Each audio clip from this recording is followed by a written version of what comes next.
police swarmed the gymnasium of Sophia University, investigating the potential of a terrorist threat. The suspect had turned out to be a 36-year-old temp worker named Hirofumi Watanabe. Everyone had watched Watanabe get put into the back of that car, including a 22-year-old Kenshi Yonezu. While everyone was fixated on the horrors of the crimes that Watanabe had committed, there was one comment that had stuck out to the young musician. You see, Watanabe had told the public that he had been wearing a pair of invisible handcuffs his entire life. So as Watanabe walked to that parole car on that cold December day, he said he couldn't help but just smile at the circumstances, because now his invisible handcuffs had been made real. When I say the word curse, what's the first thing that comes to your mind? Is it Snow White biting a poison apple?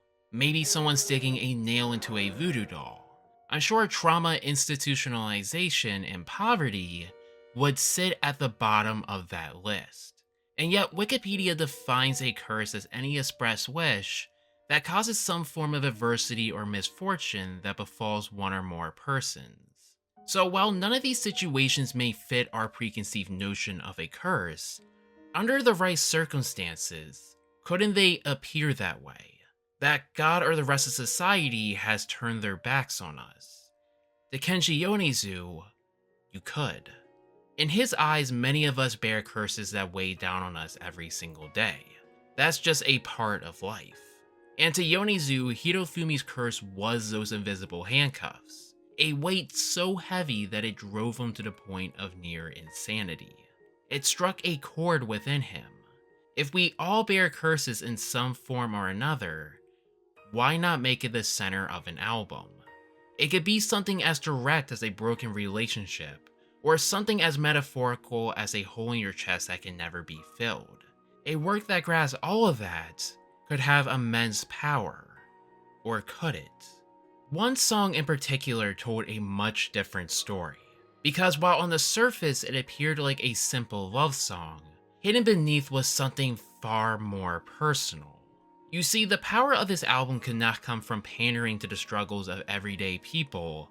Rather, it would need to tell the story of how Yonezu overcame his own curse, and how it almost killed him. This is the story of how one album saves an artist's life, and simultaneously turned him into a national sensation within Japan. This is a look back at Yankee. On December 10th, 2016, Kenshi Yonezu published his first book called The Monster Encyclopedia. Ignoring the hideous water stains on my copy, it's a gorgeous collection of illustrations that he hand drew for Rockin' Japan magazine. And I've noticed over the years that I grow extremely attached to musicians who can draw like this, because I think it offers this rare opportunity to grow an even greater appreciation to the individuality that they bring to their art. And Yonezu is certainly no different in this regard, being not only one of my favorite musicians of all time, but simultaneously my favorite illustrator as well. And I'm sure I'm not the only one who feels this way, as many fans will tell you, to truly appreciate the work of Kenshi Yonezu, one must appreciate the art that comes with it, as often all single artwork, album artwork, and sometimes even music videos are painstakingly hand-drawn by this man. But what makes the Monster Encyclopedia so incredibly unique in his career is that the back of these illustrations not only features the monster's name, but simultaneously provides a basic ecological description as well. One of my favorite entries is entry 14, Madoru. This bizarre take on a teddy bear that puts people into a coma in order to absorb their life force. But even more bizarre is that the people look happy in their sleep, as often their dreams are based on happy memories from their childhood. And entries like these just provide an incredible look into the psychology of this artist, as we see entries that range from the bizarre to the disturbing or even beauty. But I think the one entry that stands out the most is by far the last one. Entry 41, Kaiju, or in English, the monster. Its body is structured completely different from a human, but its appearance is just like one. It speaks the same as a human and has the same feelings, so it even thinks of itself as human. Many die without ever knowing they're monsters. As someone who can never converse properly with others, Kenshi Yonezu spent most of his childhood wondering if it even mattered if he was there. Even in his own home, he felt like an unwelcome guest. He was quiet and rarely, if ever, talked, even to his own parents. They never fought, but by the age of 24, he recalls only talking to his father about an hour total in length. His family, not knowing what to do with him, chose to keep their distance as a result. At family dinners, his sister and parents often just talked around him, pretending like he wasn't even there. He recalled it as an emotionally and physically poor household. Quote, "I was just like air, and I wondered if it didn't matter whether I was there. I often wondered whether I had any place to belong." School was unfortunately no better. He struggled to talk to his classmates, often just repeating the same phrases over and over again. When he overheard two of his classmates talking behind his back one day, it devastated him. It made him feel like an idiot, being unable to do something that came so naturally to those around him. 多分マスクを外そうか、せっかく顔出しなんだし。いやちょっともうちょっとマスクがきり聞こえないですか？ちょっとマイクが大声で。マスクがあると安心するんです。 By high school, he viewed his classmates not even as outsiders, but as mere animals. Get too close, and they might try to bite you to death. No, for a young Yonezu, he would be better off staying in his corner, out of the way. It wouldn't be until years later as an adult that he would learn that he had high-functioning autism. For a young Yonezu, life was always a constant fight to find somewhere to belong. It only seems natural that the internet and music became his salvation. After getting his first computer in the 5th grade, he was absolutely hooked. Through the internet, he could find people who understood the things that he liked, post on message boards without the fear of face-to-face communication. It finally felt like a place where he was accepted. Music, on the other hand, served as Yonezu's communication outside the screen. There was no need to exchange conversations or words while playing. All you needed was a group of individuals with that same kind of passion. He started his first band in middle school, and it served as a way to goof off with his friends. They played concerts about 2 to 3 times a year, until everyone eventually went their separate ways once high school hit. But it didn't stop a young Yonezu to keep aspiring for something bigger. It was around his 2nd year of high school that he discovered Nico Nico, and began posting songs to the site. While these initial songs only reached 4,000 views at the most, that didn't stop him from spending 15 hours a day just writing songs. School at this point was nothing more than an afterthought. The only time he gave it any active attention is when he was calculating how many times he could skip class. And even when he did attend, all he did was write lyrics in his notebook. It became a lifestyle of writing, eating, and sleeping. When one day a tutor showed up that his parents had hired, he straight up told them to leave and never come back. It amounted to him telling his family, "I'm totally fine, I can make music and I can draw too. It's inconceivable that I'll ever be short on food." So with the end of high school approaching and graduation right around the corner, Yonezu knew that he had to escape Tokushima and get somewhere bigger if he was ever going to make it. So he put in an application with the Osaka College of Art and Design and began his search for a band in the big city, only for everything to come crashing down. The band had collapsed almost as soon as it had started, and losing the only reason that he applied to school in the first place, Yonezu dropped out of college only a year later. None of this seemed to concern him, however, as around this time he would discover Vocaloid. Having found far larger success in this scene, with his early tracks like Persona Alice and The World and Umbrella, he deleted his earlier tracks sung in his voice and embraced this online persona of Hachi, and became absolutely engrossed in it. His passion growing so large that everything else seemed to shrink in comparison. So when Ho released Rikshasa and Carcasses went viral in 2009, his worldview just began to shrink even further, focusing less on the world outside of the site. And what had began once as a passion project was now turning into an obsession. It wasn't long after the release that his girlfriend would leave him for being too focused on the site. But for Yonezu, the success of the video was more than enough, and he chose not to dwell on it. How could he? After countless failed bands and songs posted on the internet, finally he had found an audience that embraced him. His dreams after years of hard work were finally coming true, and that island of Nico Nico Doga had become everything to him. The information and methodologies that came and went there were quite literally his world. The success of Ho released Rikshasa and Carcasses had done that to him. It was the first song that gave him an objective view of his work. At that point, he had just been making songs that he liked, not really knowing why some were more recognized than the others. But seeing the success of this song, he decided to continue in this darker, grittier direction, creating hit after hit over the course of 2 years, slowly rising to become a juggernaut on the site. But every once in a while, a thought would linger in the back of his mind. Is this really okay? Isn't there something else I should be doing instead? Reality began to fall on him. He had spent his career cutting off everyone around him, dropped out of school, and was living in an apartment by himself. Even in the world of Vocaloid, despite being one of the biggest names on the site, there was only one other producer that he could truly call a friend. Just what had he been doing all this time? Sure, there were people who loved him on the internet, but what did that matter if you had no one around you? He couldn't help but think that he had made the wrong choice, and once those feelings started, there was no way to stop them.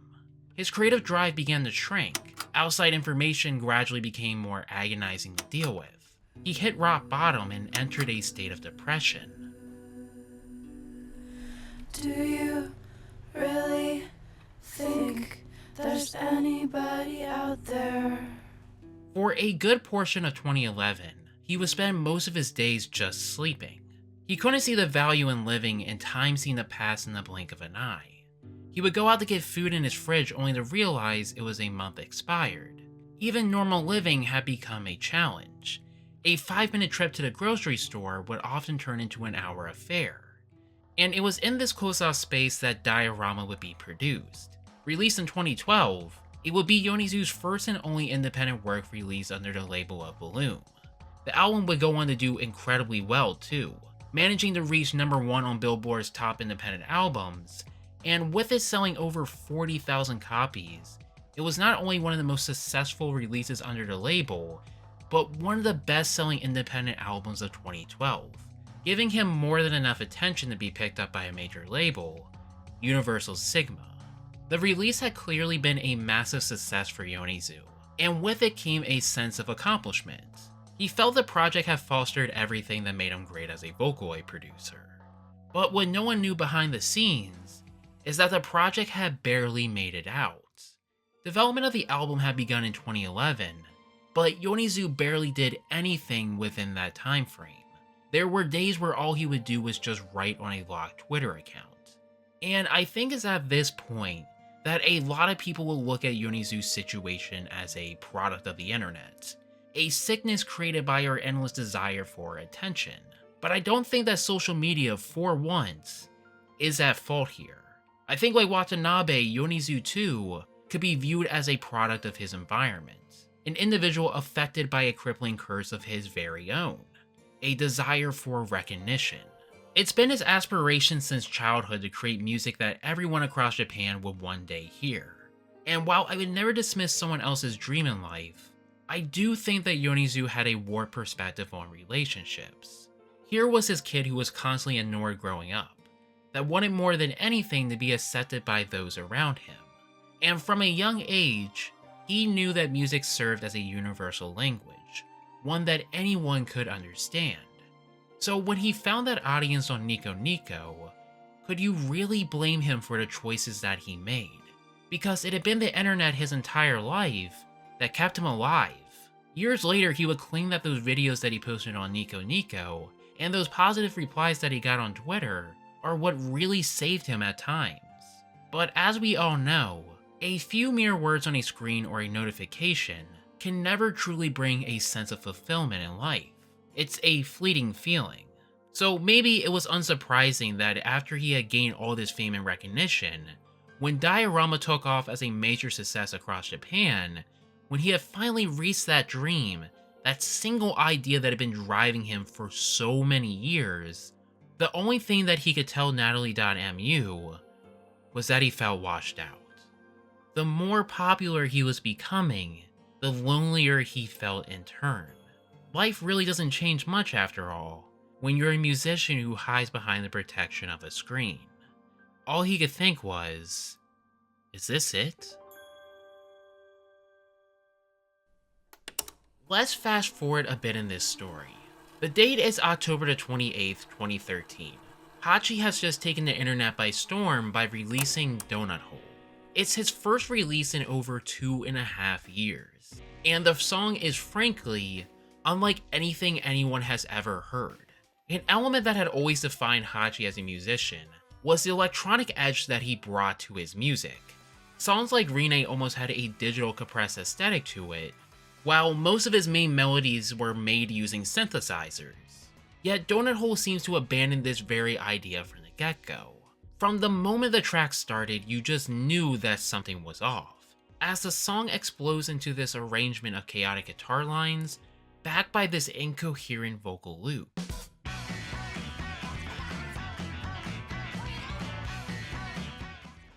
It was a song that not only flipped the Vocaloid community on its head, but simultaneously destroyed so many expectations that the world had built up about this musician. And that's what made it so exciting. It was the first track that Hachi had released using a live band, and the difference was frankly like night and day. The result was a track that felt much looser, one that even seemed to embrace noise rock as an influence. The guitar drones like it's from a Boris track, the bass is oppressive, and I don't want to sound like a snob, but having a drum technician and professional on this mix did wonders for these drums. Listen closely to these two songs, and notice how well the drums felt the sound on the latter.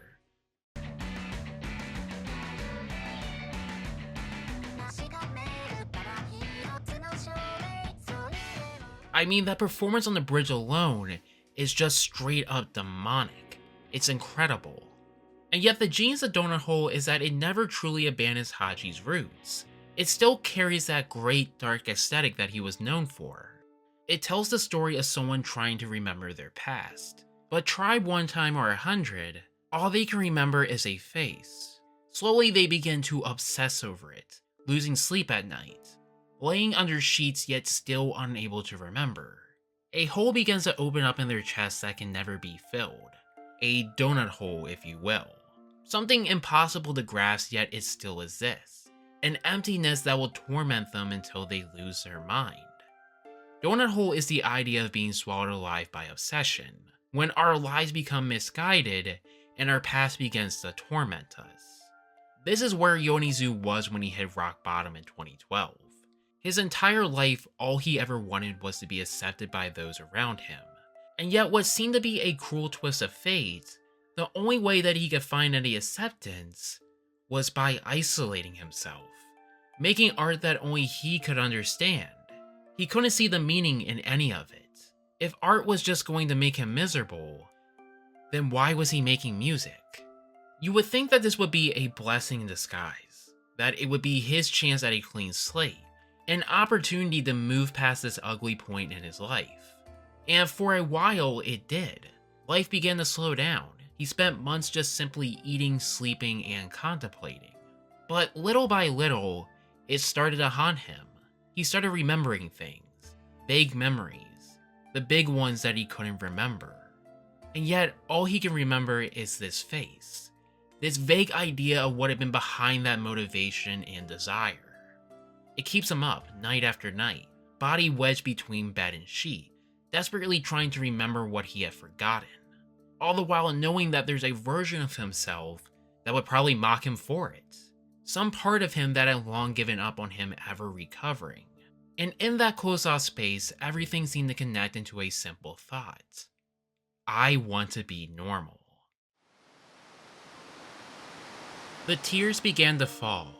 While the rest of the world is chasing the morning sun, going by their day by day, here he was moving backwards chasing the night instead, giving in to his desires instead of moving on with his life. It must have been terrifying, reaching your dream only to feel empty, alone, desperately wanting something to fill that spot. Yet the donut hole within him would never truly let him go. If it remained unfulfilled, he would never be able to forget. One had to wonder, if there are thoughts that never died, would that give us relief? Even if he found a reason to keep making music again, would that actually make him happy? Deep down, there is a part within him that realized maybe that hole can never be filled, that it would slowly devour him alive.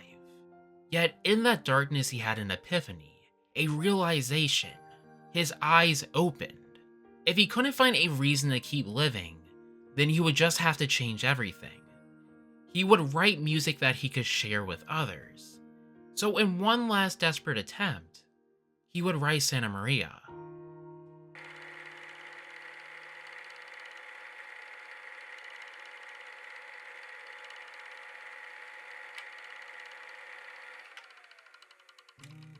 It was and still is one of the most important songs he ever wrote.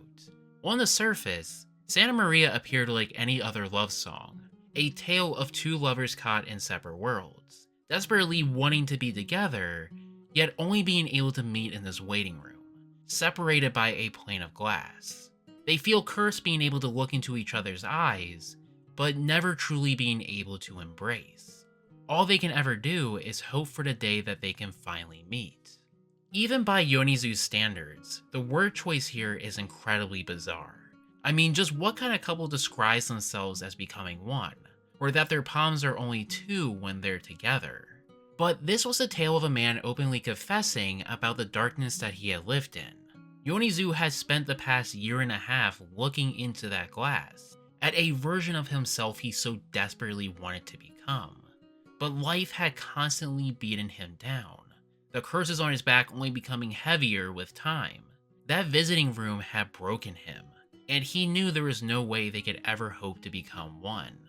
At this point, Yonezu was an artist widely known for his dark messages and delivery in music, and what made those songs so incredible is that the emotion behind them always felt so visceral.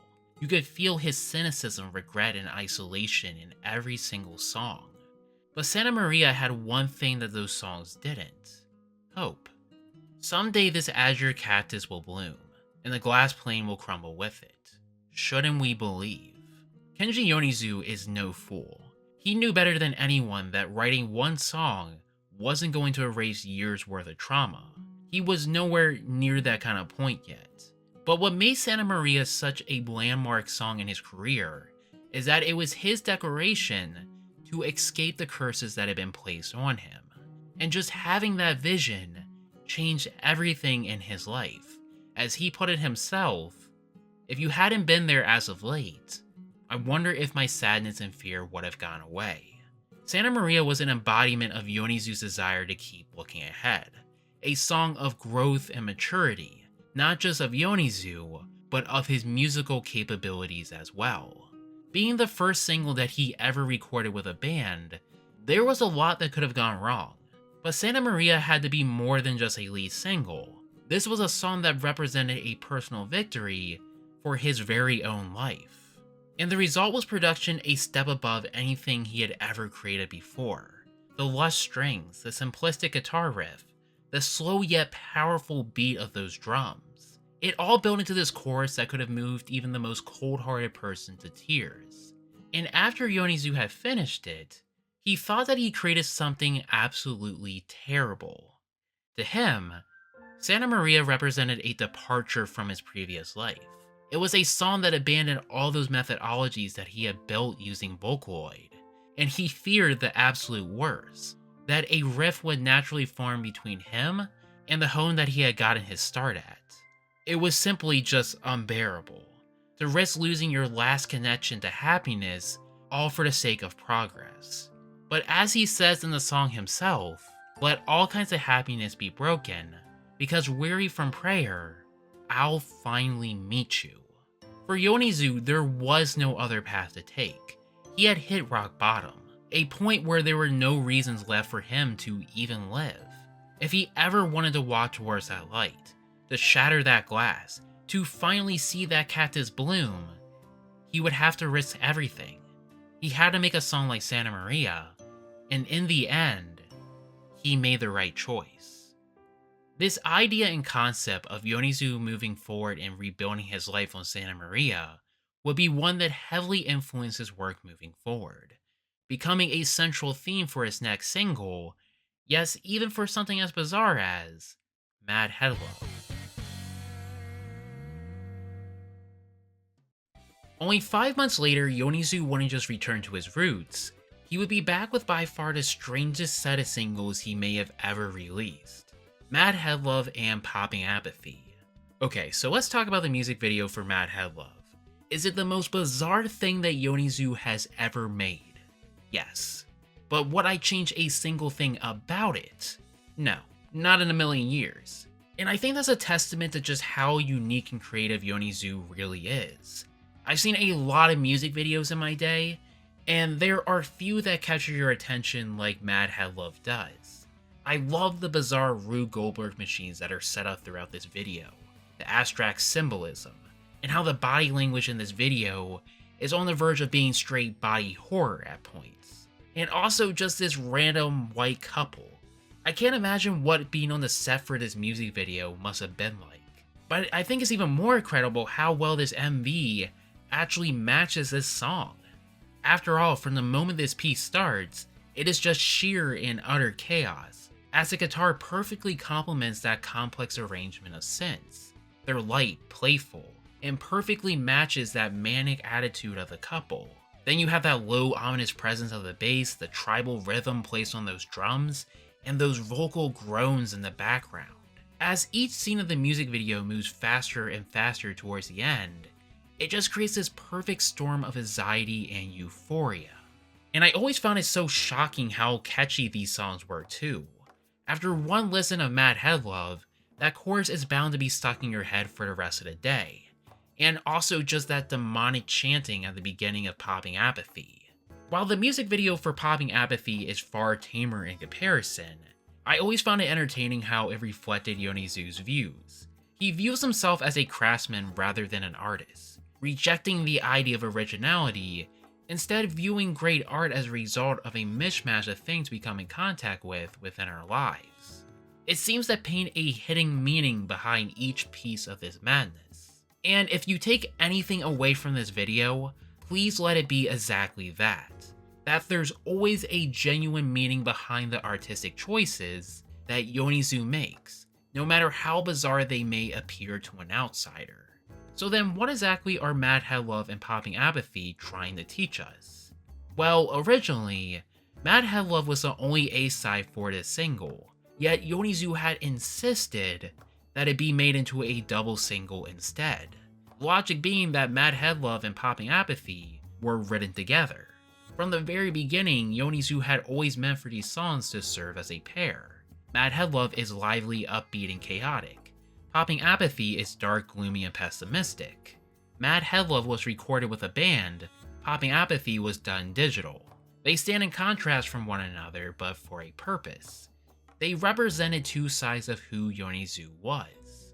Poppin Apathy reflected the person Yonezu had been up to this point, a shut-in who couldn't escape his past, who had ruined his chances of a normal life by living in indulgence, only doing what he felt was fun and ignoring any opportunity to grow. If that sounds vaguely familiar, then you're realizing that Poppin Apathy thematically is incredibly similar to Donut Hole. Not only that, but they both have a protagonist with memory loss, both are obsessed with someone that they've lost, and each ends with a line about opening up your eyes. Yet Poppin Apathy by far is much darker, flirting with the ideas of self-hatred and even nihilism. Yet the darkest moment by far to me is the bomb that he ends the song with. I've come to realize there is no right answer after all, and that's the only right answer there is. While Donut Hole in its own right is a heartbreaking song, at least that song ends with a moment of clarity, representing a hope for the future. But Poppin' Apathy straight up rejects the idea that life has any meaning to it. He even goes as far to deny that this person, this ideal that he idolizes in Santa Maria and Donut Hole, could have never even existed. But I think to view Poppin' Apathy as a purely negative song would be to entirely miss its central idea, because it's really a song about the dangers of being self-conscious. Speaking to the publication What's In, he went on to say, quote, "When you're too self-conscious, you shut yourself away and it's a very easy way to become pessimistic. But there's nothing interesting about that and it's not productive. So it became a song about how, because of that, you need to look forward." End quote. A danger more apparent than ever in this day and age, as he further elaborates that social media seems to be putting all of us on a global stage. We live in constant fear of how others will perceive us, and the result is that we're far more willing to become servile and lose the ability to express ourselves. Living a life of perfect conduct doesn't mean avoiding every single germ and seeking a sterile environment, he said. In his eyes, getting hurt is just a natural part of communication. You have to learn how to accept it, and yet self-conscious people will run from it. That's no way to live your life, and consequently, that's what Mad Head Love is all about. It's the idea that quarreling or even getting into a fist fight with someone can be relationships to be envied, because in that moment, all self-consciousness is out of the window. Those two people are living in their own world. It all began when I looked at you. These lies and truths and dry white-bait eyes. No memories remain of anything before. Yes, I'm with you in a garden of carnage. Growing up, he used to watch his mother and sister fight all the time, and he hated it, thinking there was something seriously wrong with them, as they bickered even over the most trivial of things. Yet when they got along, they were almost inseparable. Personally, I think Mad Head Love came from that envy, never being able to get close enough to even get into a single disagreement to begin with. When you spend that much time alone, you become so indifferent to everything, it warps your perspective on life, and he detested it. He knew better than anyone that for people to live with passion and hope, you needed to be willing to get bloody and dirty, almost like someone in a fist fight. A person who can get mad, laugh, or cry without a care in the world to him is wondrous. Mad Head Love can even be seen as his wish to someday get into a fist fight of his very own. And I'll leave it to you guys to decide how metaphorical he's being there. So, you may have noticed that a good portion of my footage here came from the same source throughout this video. And for those of you who don't know where it's from a live stream of Yonezu practicing for a music festival all the way back in 2011. And the first time I watched this, I couldn't help but be in genuine shock. Not necessarily for the fact that I somehow missed it all these years, or how incredibly rare it is to hear Yonezu sing his Vocaloid material,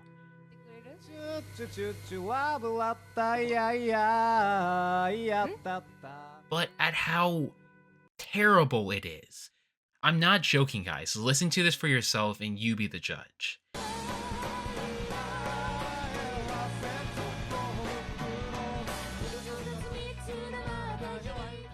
Then it occurred to me, in the span of just 5 short years, this shy, introverted 20-something was going to become an international star, a trailblazer in his field, the first person in history to make a Japanese song go gold in America. For better or for worse, the Yonezu of the early 2010s is no longer here. He's a man now that oozes confidence, an icon of Japanese fashion, and is demolishing every single record in the book. And I know that some fans will cry out, what happened to the Yonezu who experimented with his music? The one who had something to say in the Vocaloid community? Believe me, I know how that feels. But after the shock has settled, I couldn't help but get this huge sense of pride. Because, everything that he wrote in these songs, said in these interviews, they were the genuine truth. He didn't just say them to be poetic. He went out there and made them his reality.